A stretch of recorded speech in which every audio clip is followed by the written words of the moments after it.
up the road about 25 to 50 yards and buried. He was the monster that everyone feared. He knocked her unconscious and strangled her. What made him live was to kill. Knocked her unconscious, and handcuffed her and put her in the passenger side of the car. I would describe him as being as close to being like the devil as anybody I've ever met. Ted Bundy was one of America's most notorious serial killers. Over a 4-year period, he brutally murdered and mutilated 30 women. I don't think anybody doubts that I've done some bad things. The question is what, of course, and how, and maybe even most importantly, why. His motives remained a mystery until hours before his execution, when he claimed a fatal addiction had fueled his horrific crimes.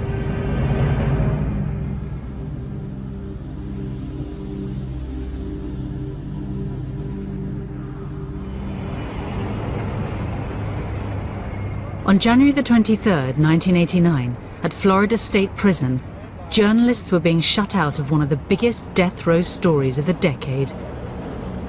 The serial killer Ted Bundy was about to reveal what had driven him to commit some of the worst sex crimes America had ever seen. In 5 cases, he took the girls' heads off and kept them as souvenirs. In one case, I believe he bit a nipple off. He was like a shark, just, feeding in a frenzy. He could look into their eyes, he could hear their last gasp, and actually breathe their last breath as they exhaled.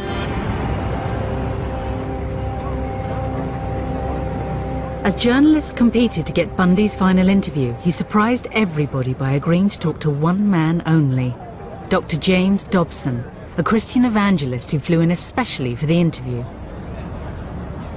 You really feel that hardcore pornography and the doorway to it, softcore pornography, is doing untold damage to other people and causing other women to be abused and killed the way you did others. Listen, I'm no social scientist, and I haven't done a survey. I mean, I don't pretend that I know what John Q. Citizen thinks about this. But I've lived in prison for a long time now. And I've met a lot of men who were motivated to commit violence just like me.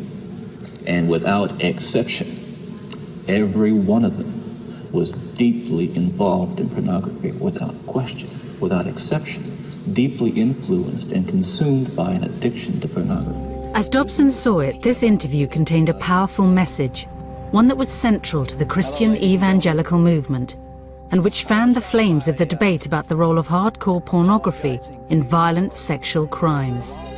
The interview was given to every broadcaster in America on one condition, that they play it unedited from start to finish. But had porn really been responsible for turning a seemingly all-American boy into a monster? He told Dobson what he wanted to hear, that it was hardcore pornography, violent, hardcore pornography, that led him astray. And that's something that I will not allow my industry to take the blame for. I knew what he said was true. Common sense tells you that that type of hardcore material is destructive for young people especially, and it breeds disrespect and violence against women. The interview started a debate that led all the way to the White House, and an investigation into what drove Bundy that would open a chamber of horrors. He wanted to possess them as if he would possess a Porsche or a potted plant. He was basically reconstructing who they physically were.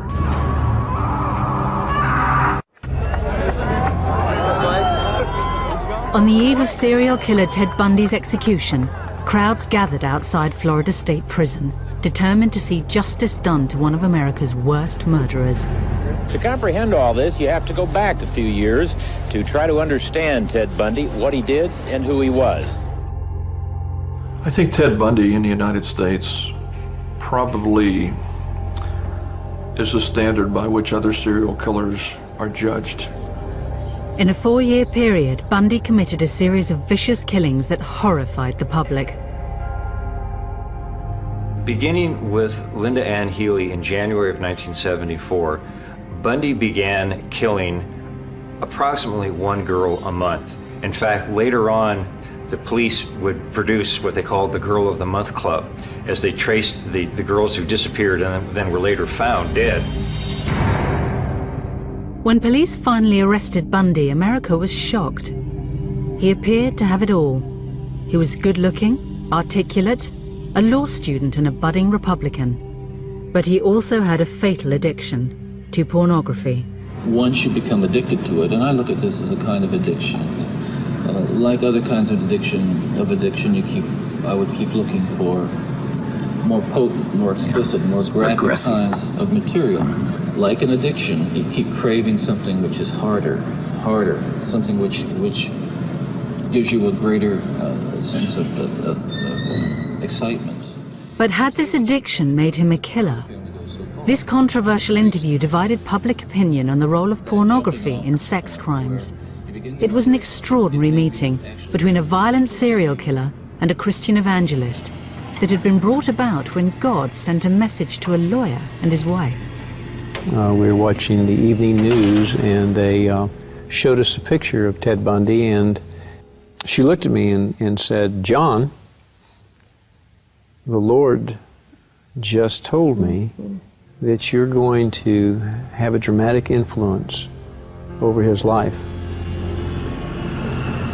With Christ's assignment in mind, John and Marcia Tanner became regular visitors to Bundy on death row. There was another issue that Ted eventually revealed, and that was the role that hardcore pornography had played in diverting his path to the one that he ultimately took. What happened with adult entertainment between 79 and 89 is became prolific.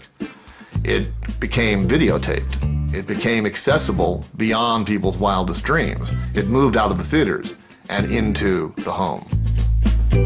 The Tanners' visits coincided with a sea change in attitudes to pornography.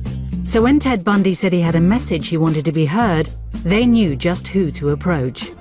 James Dobson was a Christian evangelist and a member of the powerful Meese Commission that had investigated the links between pornography and crime and was vehemently anti-porn. A repentant serial killer, especially one as photogenic as Bundy, must have seemed like divine intervention. I told him that I thought we could trust Dobson to not glamorize or pervert or sensationalize what he had to say, but would probably take his words and let him just tell his story. The interview was arranged for the eve of Bundy's execution and was greeted with skepticism by seasoned Bundy watchers. Dobson honed in on the pornography detail because that was his shtick. He was trying to have a war on pornography.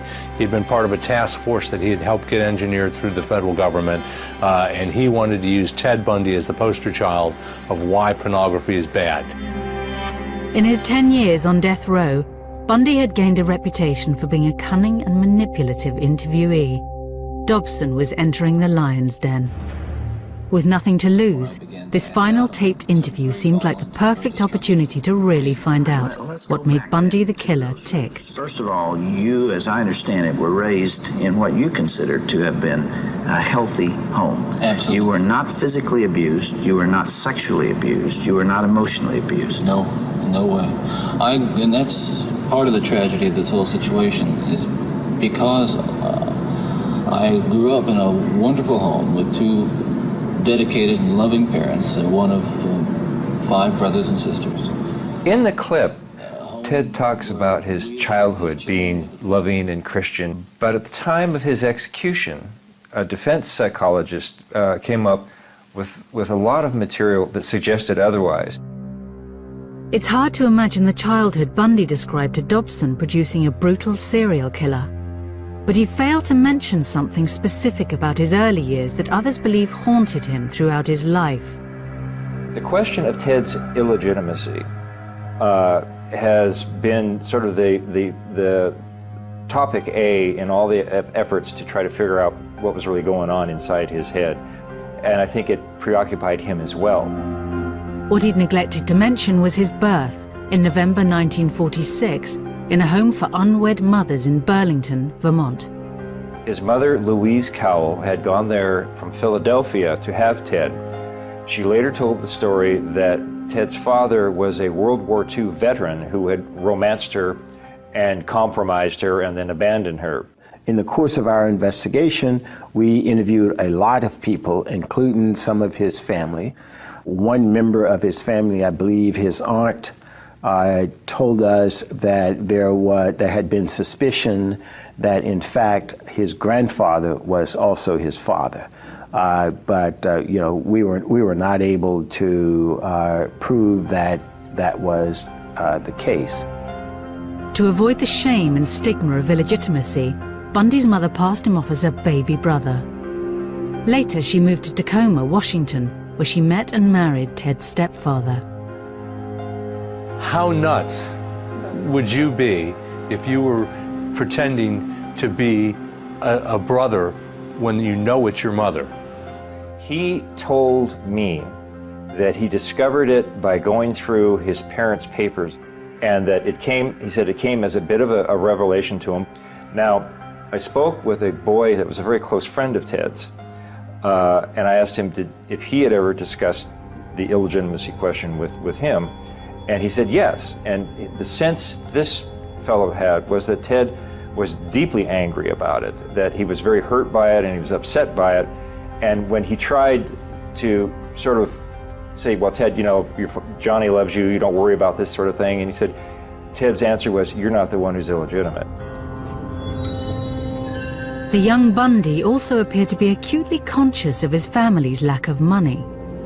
I remember him talking to me about how he was so mortified that his family drove these sensible, ugly Ramblers, the model of automobile, and that his family didn't have a lot of money, and how he was jealous and resentful of kids in school who had more things than he did. And it's a very early sign that Ted has this sort of narcissistic fixation on things and on possessions. And of course, possessions becomes a very key word later on in his life. As Bundy was growing up in the 50s, America was discovering sex. Back then, Hugh Hefner had just published Playboy, which, though tame by today's standards, provoked moral outrage. In this climate, Bundy claimed to Dobson he made a discovery that was at the very root of his motivation to kill. As young boys do, we explored the back roads and sideways and byways of our neighborhood, and oftentimes people would dump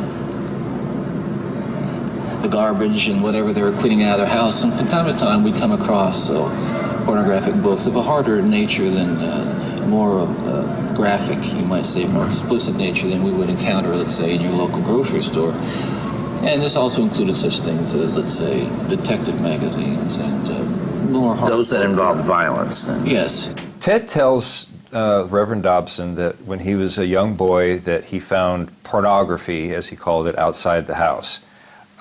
Things he saw in grocery stores and things he found rummaging through people's garbage, which he said was a little bit more hardcore than what was available in the grocery stores. Well, I grew up in exactly the same town as Ted and went into the same kinds of grocery stores that he went into, and there wasn't anything like that on the store's shelves in those days. Playboy had barely been invented. You know, at the time, I thought he was talking about, well, the magazine du jour, Playboy, and some others, but he told me the ones that he found most interesting and compelling were the detective magazines.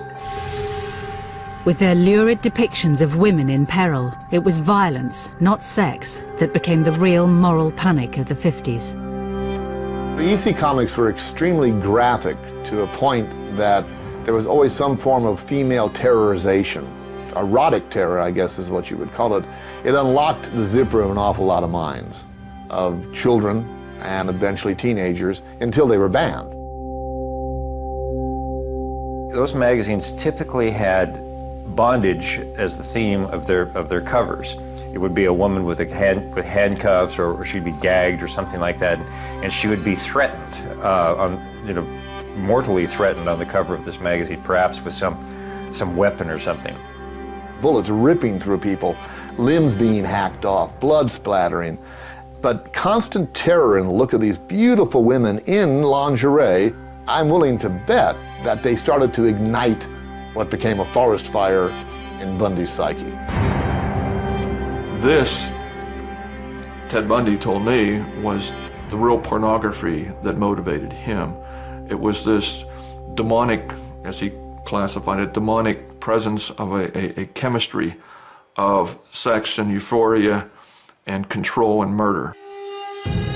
For Bundy, this was a cocktail with a lethal effect. It fueled your fantasies, didn't it? Well, in the beginning, it fuels this kind of thought process.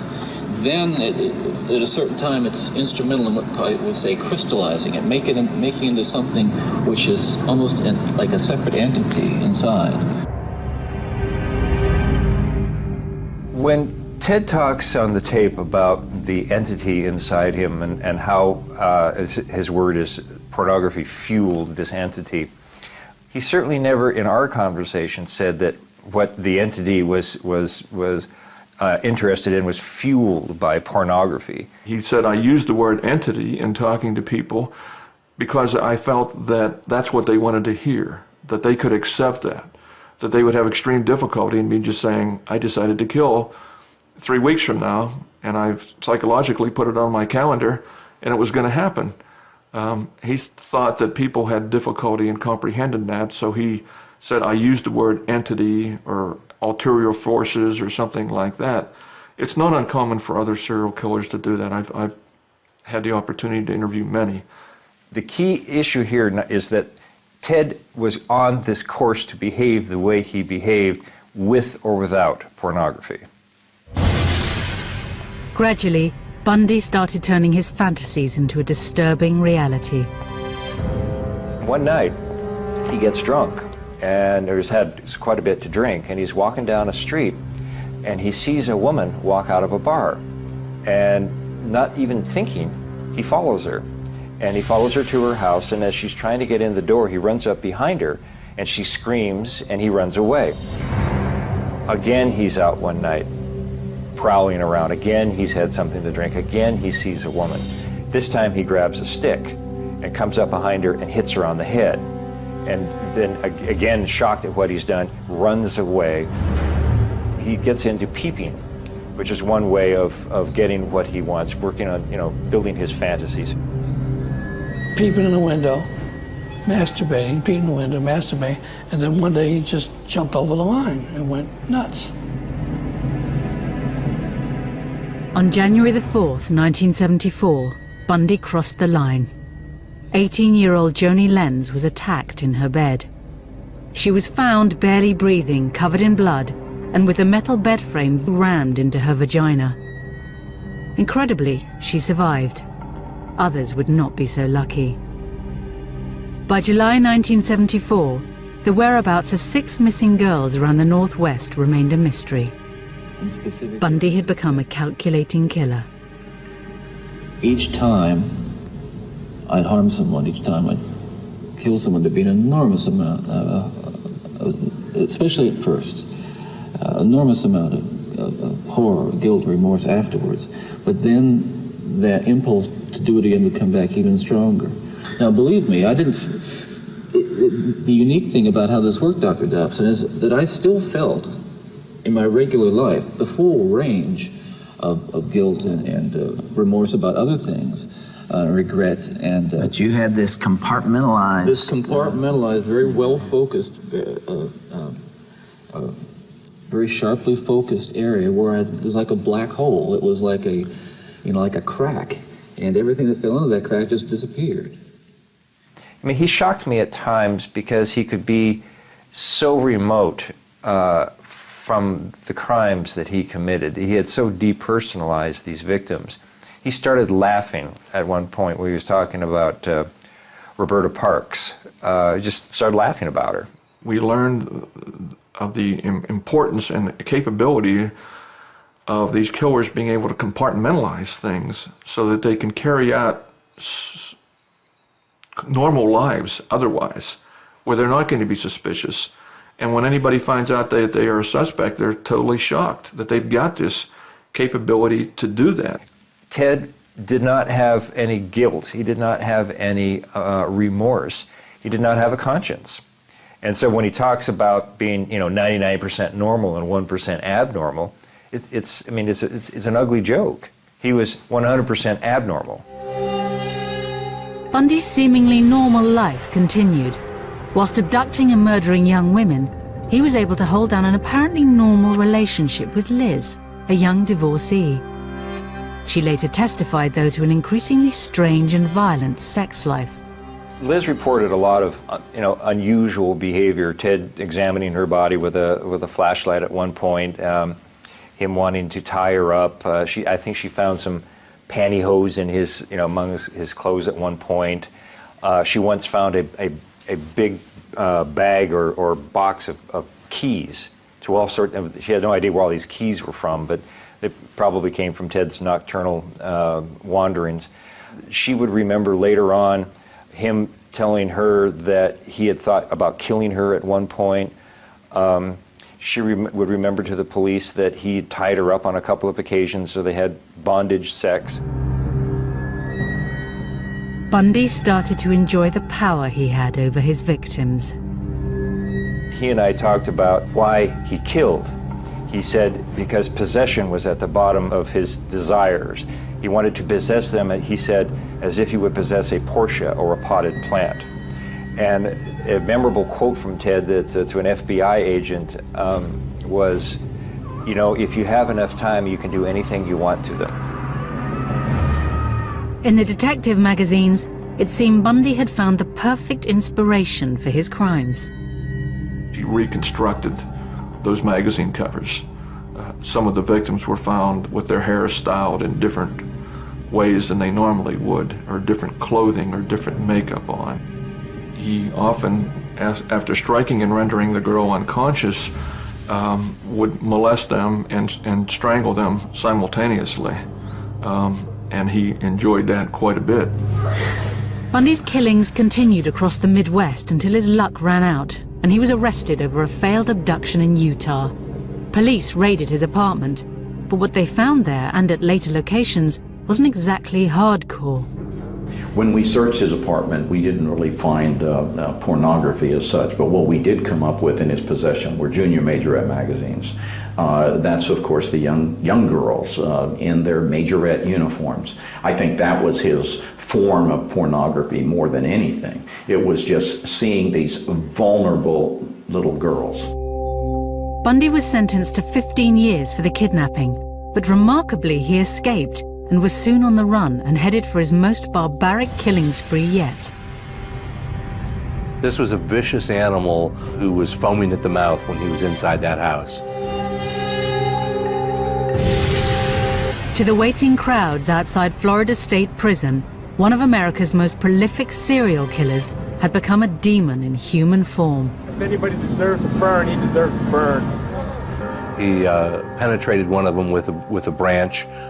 He had bite marks on buttocks. If you took all your horror movies and put them together and got one personality out of them, there he is.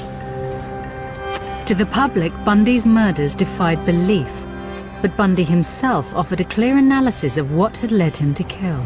We're talking about an influence that is the influence of violent types of media and violent pornography, which was an indispensable link in the chain of behavior, the chain of events that led to the behaviors, to the assaults, to the murders, and what have you. Bundy's calm appearance and apparently rational analysis belied a state of mind capable of carrying out a final, terrible killing spree. He was on the run and a changed personality. Taking a room at a boarding house just minutes away from a university campus, Bundy was surrounded by young women. When he got to Florida, he felt that he was regressing. As he said, I started to deteriorate. He reverted once again to burglaries, being a peeping Tom, all of those things that he started doing prior to him becoming a murderer. And then he recognized full well that he had gone into what he called his barbaric state. The killer struck first at the Chi Omega sorority house. He clubbed and then strangled to death 20-year-old Lisa Levy and 21-year-old Margaret Bowman. At least one of them was raped. The killer came in from the night and then returned to it with an ease that has so far baffled police and left most co-eds here terrified. So when Bundy left the Chi Omega house, he took off down this street and then turned down this corner here. He traveled maybe 3 blocks. And I imagine he was pretty much in a frenzy. The frenzied attacks at the sorority house marked a dramatic change in Bundy's deteriorating mental state. There would be one final victim. In the interview with Dobson, even Bundy himself appeared remorseful and unable to explain this last killing. One of the final murders that you committed, of course, was apparently little Kimberly Leach, 12 years of age. I think the public outcry is greater there because an innocent child was taken from a playground. What did you feel after that? Were there the normal emotions 3 days later? Where were you, Ted? I can't really talk about that right now. Police at the time of Bundy's arrest recall him being anything but remorseful. When we showed him the picture of Kimberly Leach, the 11-year-old girl that he tragically took the life of, he threw the picture down and said, "What you don't understand is I am the cold-blooded son of a bitch you'll ever meet." He was trying to show us that it didn't bother him. The manhunt to find the killer ended when Bundy was arrested in a small town on the Florida coast. At the time of his capture, his mental state shocked police. Well, when we got to him in Pensacola, he was off the chain, as the kids say nowadays. And we spent 3 or 4 days trying to reel him back into the reality of what's going on. He spent the nights talking to the police about himself in the third person, and he, in effect, confessed to having committed a number of murders. The killer that had left a trail of bodies across America had come out of the shadows, but he wasn't going down without a fight. What do we have here, Ken? Let's see. You always say an indictment, all right? Why don't you read it to me? You're up for election, aren't you? Mr. Bundy? You got it, didn't you? Mr. Bundy? You told me that you were going to get me. He said he was going to get me, okay? You've got the indictment. It's all you're going to get. Protesting his innocence, he was going to lead his own defense. The public would have to prepare themselves for a new Bundy. Ted, the showman. Good afternoon, citizens. My name is Ted Bundy, and I'm the defendant in the case, and I'm just here to introduce myself. Bundy's trials were among the first to be televised, and his notoriety turned them into a media circus. The ego, narcissism, and outright arrogance of the serial killer were on open display and created a figure of grotesque fascination. I think the people in Florida, both the public and the prosecutors in the case, and the judges probably also, were fascinated by the enormity of what they thought he had done, and the fact that he could have been the person next door. Somebody described him as kind of a lot of common people's ideal of kind of person they would like their daughter to marry. And so I think that there's something frightening about the prospect that, this all-American looking guy could be a serial killer. Bundy became a cult figure. Women flocked to his trial. Every time he turns around, I kind of get that feeling, no, gonna get me next. But yet you're fascinated by him. Very, very. Every night when I go to bed, I just, I get very scared. I shut my door and lock him, Try to imagine yourself in his place to see how he's feeling, looking at the pillows, the bloodstains and everything, if he really did it or not. Why do you do it? I don't know. Robin Lloyd, Channel 4 News. Ted had his gallery of women nearly every day in court, and they would send him messages. They would try to get his attention. They would try to catch his eye. And then later when he was on death row, he got tons of mail from them. They would send him nude pictures of themselves, erotic stories, their fantasies of being with him. It's a very bizarre syndrome, and I frankly at a loss to explain it. You're going to represent yourself, or you're going to get another attorney? I'm staying with the man I know best right now, and that's me. His ego led him to believe that there wasn't a brighter attorney out there, even though he had never finished law school. The extraordinary part about the Bundy trial was the extent of his participation in it. Bundy appeared every inch the lawyer, cross-examining witnesses, analyzing blood samples, even questioning forensic evidence of bite marks taken from a victim's bottom. Our contention all along, Your Honor, has been that they have taken my teeth and twisted them every which way but loose to fit. He swaggered across the courtroom and he does all the gestures, puts his hands down, and I mean, he watched enough courtroom and enough Perry Mason on television that he absolutely looked and sounded the part of a lawyer. And it was just amazing to believe that this was the guy that was accused of all these brutal crimes. Good morning, officer. Just as he had separated his murders from his everyday life, in court, Bundy separated the serial killer from the lawyer, though the jurors felt differently. He was apparently thinking he was coming across as a lawyer, and they were seeing him in a much different light. He never really appreciated the weight of the accusations that he carried with him and the effect that that had on ordinary people. The first victim you saw was Kathy Clark. Bundy appeared to relish the role of lawyer, at one stage launching into such an excruciatingly detailed cross-examination that he appeared to be reliving the crime. One after another, his trials were descending into chaos. It went day and night on his whim.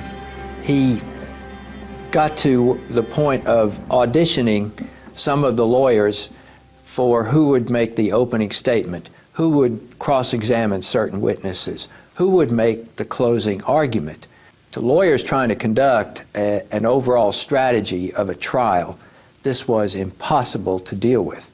You couldn't have a theory of defense when the client was constantly pulling the rug out from under you. In a final act of farce, Bundy used a legal quirk of Florida law, the fact that his girlfriend was under oath, to conduct a brief but legal marriage ceremony. Sure. Do you want to marry me? And I want to marry you. And I do want to marry you. Here again is the difference in Ted as a defendant who doesn't see the significance of what he's doing to the jury, and Ted, the supposed lawyer in the case. I guess to Ted, it felt or made it seem that he was humanizing himself, but it looked like a trick. To me, it looked like a trick. Maybe he didn't care how it would look to a jury. Wedding or no wedding, the jury was in no doubt. Therefore, it is the sentence of this court as to count one of the indictment that you, Theodore Robert Bundy, be adjudicated guilty of murder in the first degree, and that you be sentenced to death for the murder of Kimberly Diane each. In the 10 years that Bundy spent on death row, books and films vied to explain what had motivated the seductive serial killer. Well, Ted Bundy was a gruesome celebrity in this country, and especially in Florida because of the murders he committed here. And at the time, he probably could easily have been called and was considered the most hated man in America. As his appeals ran out, a demonized Bundy began thinking about how he would be remembered. You know, I make no bones about it. I am looking for an opportunity to tell the story as best I can in a way that makes sense to me and the way that'll help not just you or the families, but that's very important, but also to help my own family. You see, I saw the look in my stepson's eyes yesterday, and to see the look in his eyes confirmed my worst fears. See, he said, "Could you?" He was just absolutely astounded. He couldn't understand. He was writing me questions, just furiously writing questions. I could see that, that he was, how really bewildered he was. And I need to give him a chance to know, and others a chance to know what was really going on, what it was really like for me. He wanted to create a legacy for himself that was something other than murder. He wanted people to see that there was another side of him, and that this other Ted had done things that were socially valuable and that were redemptive in some way. The interview with James Dobson gave Bundy a unique opportunity to offer himself up as a stark warning to society, framing his crimes against the backdrop of a young boy fatally corrupted by pornography. Those of us who have been so much influenced by violence in the media, in particular pornographic violence, are not some kinds of inherent monsters. We are your sons and we are your husbands. And we grew up in regular families. And pornography can reach out and snatch a kid out of any house today. It snatched me out of my home 30 years ago. Towards the end of the interview, Ted sort of begins to catch on to what Dobson wants him to say, and you notice that he issues these dark warnings about all the other the other minds out there that are being polluted by what they see on cable TV, and what he's arguing is that the individual responsibility, to be a citizen, to not be sociopathic, to actually be empathetic and have a conscience, can be undermined by dirty pictures, and it simply is not true. Well, I believe Bundy was used as a weapon by the right-wing, conservative, very religioso, might even call him religious mafia, who decided to use him because he perpetrated sex crimes. And the minute the word sex rears its empty head, you can blame it all on the adult entertainment industry. So Bundy becomes their banner. He becomes their bloody flag to wave into the face of all these people who, because they're watching adult material, might become future Bundys. What a crock of shit. Porn as a source of inspiration or pushing these guys along, as Ted tried to say, is you have to be very careful about that, because one man's pornography is another man's bore. And the stuff that Ted read would not interest another separate offender because he had a whole separate group of fantasies that he's feeding. Plus, pornography is not necessarily sexual violence that you might find prepackaged in a magazine or in a video. When you really examine the psychology of the aberrant offender and where they go to look for things that interest them and help ratify their needs and all that, it's not necessarily what you would think. When Ted was arrested, for instance, he had a bunch of cheerleader magazines in his car. And this was deep, deep, deep into his psychopathology. It's at the end of it, when he was still looking at magazines that 12-year-old girls get in the mail.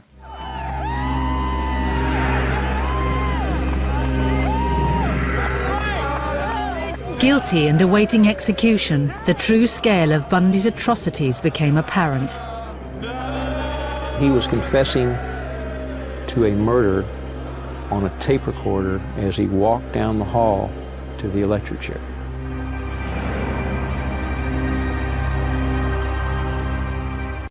He learned that his appeal had been turned down about midnight. I understand he received a call from his attorney, Paulie Nelson. Prison officials are now preparing to shave his head and prepare him for execution at 7 o'clock.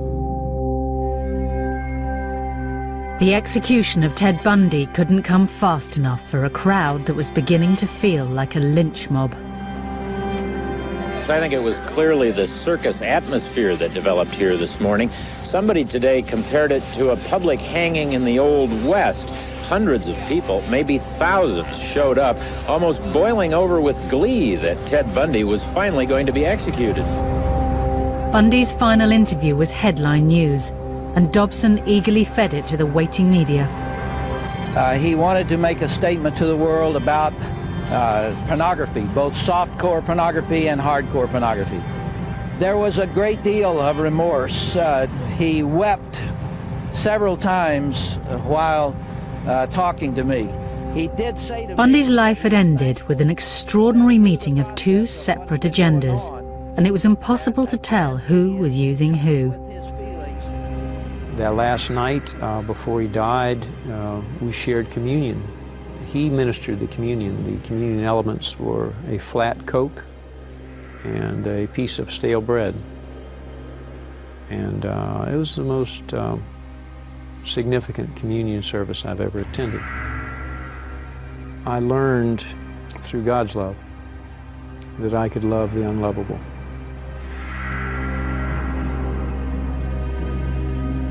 Bundy was suspected of having killed 30 women, but by the time police and FBI finished questioning him, that figure was closer to 100. Even in his final moments, he confessed to yet more killings.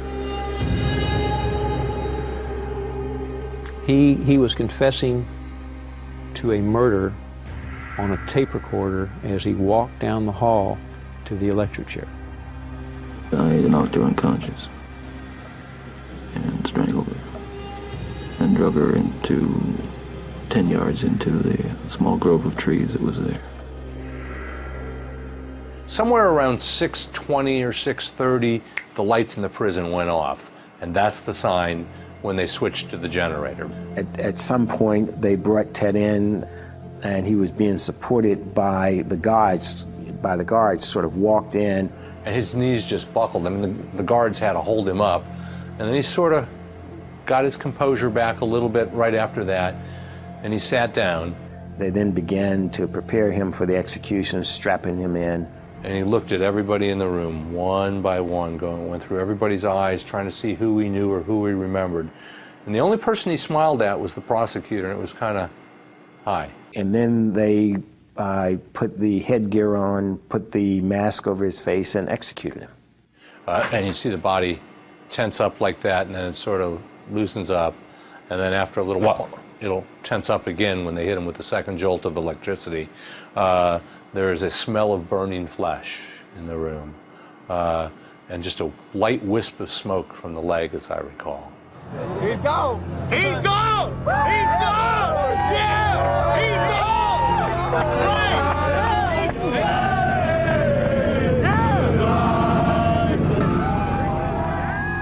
Bundy the monster was gone. Florida had waited 10 years for its revenge.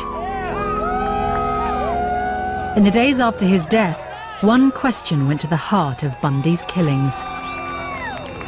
Ted, what would your life have been like without that influence?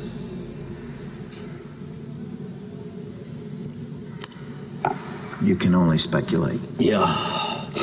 Well, I know it would have been far better, not just for me, and excuse me for being so self-centered here.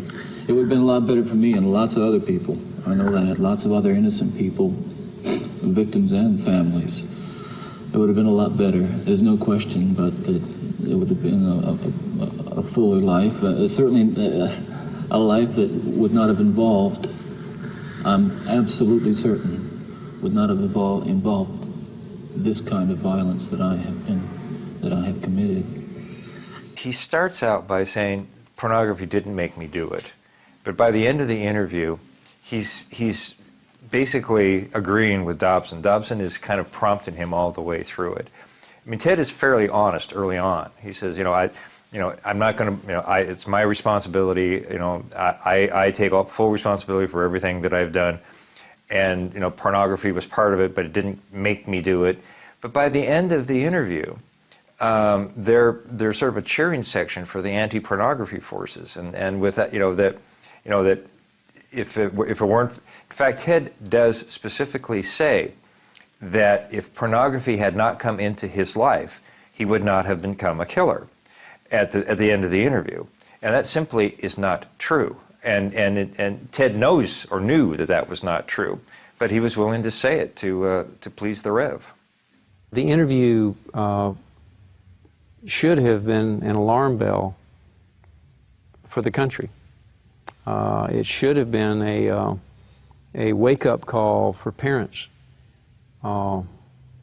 It certainly motivated me. I launched into a vigorous anti-pornography campaign as the state attorney and lost my next election because of it. I think Ted had a lot of things going on in that interview. He wanted somehow to look a little bit better in everybody's eyes. He was probably talking to his mom.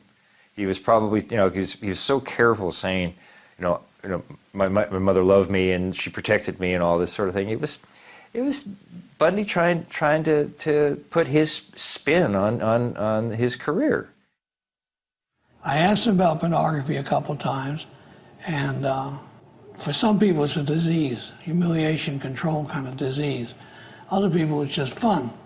But I asked him about it, and he said, why would I need pornography when I have the real thing?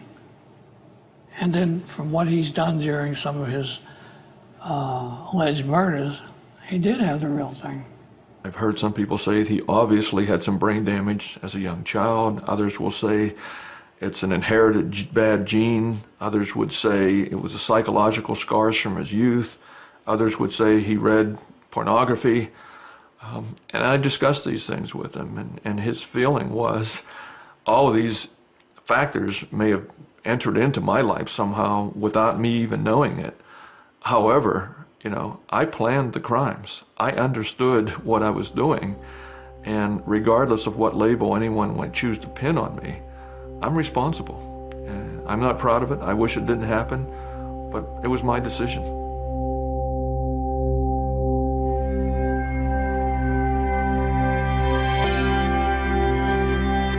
Should we ban hardcore pornography, or should we accept it as part of modern culture? We want to hear your views at channel4.com/health. Next up, the Big Mouth is mulling over the recent rumblings in Big Brother.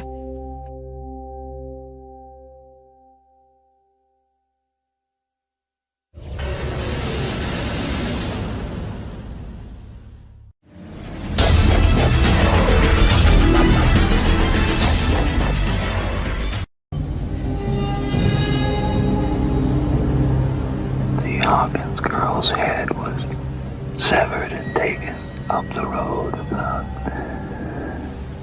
25 to 50 yards and buried. He was the monster that everyone feared. He knocked her unconscious and strangled her. What made him live was to kill. Knocked her unconscious and handcuffed her and put her in the passenger side of the car. I would describe him as being as close to being like the devil as anybody I've ever met. Ted Bundy was one of America's most notorious serial killers. Over a 4-year period, he brutally murdered and mutilated 30 women. I don't think anybody doubts that I've done some bad things. The question is what, of course, and how, and maybe even most importantly, why. His motives remained a mystery until hours before his execution, when he claimed a fatal addiction had fueled his horrific crimes.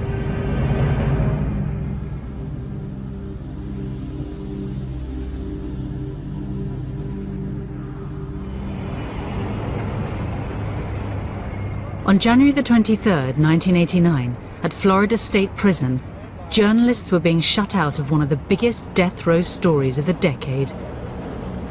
The serial killer Ted Bundy was about to reveal what had driven him to commit some of the worst sex crimes America had ever seen. In 5 cases, he took the girls' heads off and kept them as souvenirs. In one case, I believe he bit a nipple off. He was like a shark. Just, feeding in a frenzy. He could look into their eyes, he could hear their last gasp, and actually breathed their last breath as they exhaled.